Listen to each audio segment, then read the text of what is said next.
কাল এনসিপিআই সাংসদদের সঙ্গে বৈঠক প্রধানমন্ত্রী।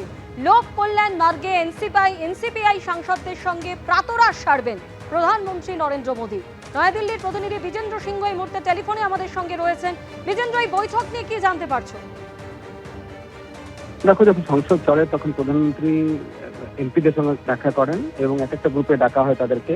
গতকাল যারা নতুন জয়ী হয়েছেন রাজ্যসভায় এমপি এনডিএ তাদেরকে ব্রেকফাস্ট মিটিং এ ডাকা হয়েছিল এবং গতকাল আমরা দেখেছিলাম সুখেন্দু শেখর রায়, রাহুল সিনহা এবং অন্যান্য সাংসদরা গিয়ে মিটিং করেছিলেন। এবং আগামীকাল একটা গ্রুপ অফ এমপিদেরকে ডাকা হচ্ছে, যার মধ্যে এনসিপি সাংসদদের 2 জনকে ডাকা হয়েছে। সকালে প্রধানমন্ত্রী বাসভবনে এই ব্রেকফাস্ট মিটিং হবে এবং যেটাতে গতকাল আমরা দেখেছিলাম মিটিং এর পর সাংসদরা জানিয়েছিলেন যে সেখানে প্রধানমন্ত্রী কিছু দিশা নির্দেশ দেন কিভাবে লোকসভায় বা রাজ্যসভায় কাজ করবেন, বিলগুলোতে কিভাবে ডিবেটে অংশ নেবেন, স্ট্যান্ডিং কমিটিতে কিভাবে কাজ করা উচিত, এসব কথাগুলো গতকাল প্রধানমন্ত্রী বলেছিলেন।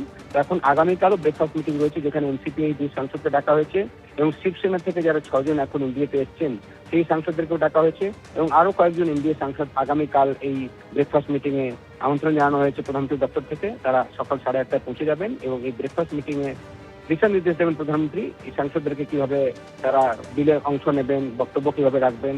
সুষ্ঠুভাবে হাউস চলছে না, কিন্তু যখন সেশন চলে সে সময় আমরা দেখি প্রধানমন্ত্রী সাংসদদের সঙ্গে দেখা করেন। গত প্রায় 30 জন থেকে বেশি সাংসদরা দেখা করেছিলেন ব্রেকফাস্ট মিটিং এ প্রধানমন্ত্রীর সঙ্গে।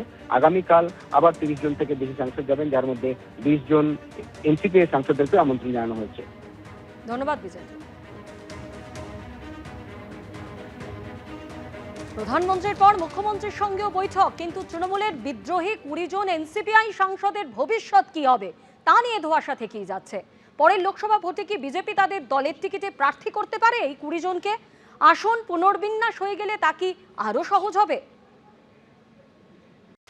এনডিএর বৈঠকে নিয়ম করে উপস্থিতি, কয়েকজনকে প্রধানমন্ত্রীর সঙ্গে প্রথম সারিতে জায়গা, মুখ্যমন্ত্রী শুভেন্দু অধিকারীর সঙ্গে বৈঠক।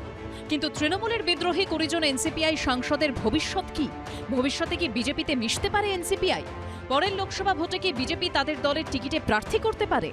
তারা টিকিট পেতে পারেন এনসিপিআই বা এনডিএর মেম্বার হিসাবে। ওরা এই আশাতে রয়েছেন যে ওরা ওদিকে গিয়েছেন, হয়তো ওদের সিট মিলতে পারে। বিজেপিতে তো অনেক লোক আছে, এখন তো আরো হয়ে গেছে, ওরা কেন ছাড়বে এইসব লোকেদের? এর আগে উদ্ধব ঠাকরের শিবসেনার লোকসভার 6 জন সাংসদ বিজেপির শরিক একনাথ শিন্ডের শিবসেনায় যোগ দেন।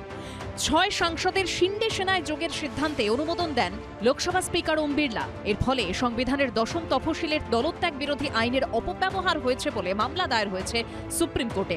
এখনও সেই মামলার ফয়সালা হয়নি। সূত্রের খবর, এই মামলার রায় দেখে এনসিপিআই সাংসদদের নিয়ে এনডিএর তরফে একটা সিদ্ধান্ত নেওয়া হতে পারে। এদিকে এই প্রসঙ্গে সামনে আসছে আসন পুনর্বিন্যাস বিলের প্রসঙ্গ। বর্তমানে লোকসভার আসন সংখ্যা 543। প্রস্তাবিত বিল অনুযায়ী লোকসভার আসন সংখ্যা বেড়ে 850 হতে পারে। পশ্চিমবঙ্গে লোকসভার আসন সংখ্যা 42 থেকে বেড়ে হতে পারে 63। সেক্ষেত্রে কি এনসিপিআই সাংসদদের কপালে প্রার্থী পদের শিকে ছিঁড়তে পারে? কলকাতা থেকে দিল্লির দূরত্ব 1500 কিলোমিটারের মতো হবে, আর 29 তখন অনেক দেরি। ডিলিমিটেশন হবে, আসন বাড়বে, নির্বাচনে প্রতিদ্বন্দ্বিতা করা, এগুলো অনেক পরের ব্যাপার। এর মধ্যে তো গঙ্গা দিয়ে অনেক জলও বয়ে যাবে। দেখতে থাকুন। এবিপি আনন্দ, এগিয়ে থাকে, এগিয়ে রাখে।